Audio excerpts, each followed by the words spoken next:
Welcome to பென்ட்ரை study. இன்றைக்கி நம்ம வரப்போகிற டிஎன்பிஎஸ்சி எக்ஸாம்ஸ்க்கான இம்பார்ட்டன்ட் பிடிஎஃப் கம்பெலேஷன் தாங்க பார்த்துட்ருக்கோம். வெகு விரைவில் குரூப் 1 எக்ஸாமினேஷன் வரப்போகுது. அடுத்தது குரூப் 4, அப்படியே குரூப் 2 அண்ட் 2A அப்படியே போயிட்டே தான் இருக்க போகுது. நீங்கள் இப்போ பார்த்தீங்கன்னா இதில் ஜென்ரல் ஸ்டடீஸ், மென்டல் எபிலிட்டி, பொது தமிழ் அண்ட் கரண்ட் அஃபேர்ஸ் எல்லாமே டாபிக் வைஸ் இன்க்ளூடிங் ஜென்ரல் ஸ்டடீஸும். சரிங்களா? நீங்கள் பார்த்தீங்கன்னா பொதுத்தமிழ் ரிவைஸ் சிலபஸில் 7 அலகு இருக்குது. 7 அலகுக்குள்ளேயும் நிறைய சின்ன சின்ன டாபிக் இருக்குது. அதையும் நம்ம கான்சன்ட்ரேட் பண்ணி பிரிச்சிருக்கோம். அதுமாதிரி ரீசனிங்க்கு தனி ஃபோக்கஸ் எடுத்து ரீசனிங்கை தனியாக எடுத்து நம்ம இது பண்ணியிருக்கோம். கரண்ட் அஃபேர்ஸை அந்த 11 டாப்பிக்காக பிரித்து அதையும் நம்ம கம்பைல் பண்ணி வச்சுருக்கோம். சரிங்களா? அதை நீங்கள் கோத்ரூ பண்ணுங்கள்.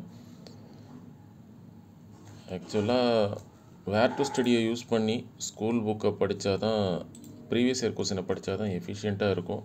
பட் ஓகே, லாஸ்ட் டைம் இது வரைக்கும் ப்ரிப்பேர் பண்ணல, வேறு வழியே இல்லை அப்படின்னா நீங்கள் ப்ரீவியஸ் இயர் கொஸ்டினை மட்டுமா அதை பார்த்துட்டு போங்க. சரிங்களா? குரூப் 4க்கு அந்த தப்பு பண்ணாதீங்க. குரூப் 4க்கு இன்னும் டைம் இருக்குது. அதனால் கொஞ்சம் கோத்ரூ பண்ணிவிட்டு அதுக்கப்புறம் இது பண்ணுங்கள். சரிங்களா? We will meet in next class.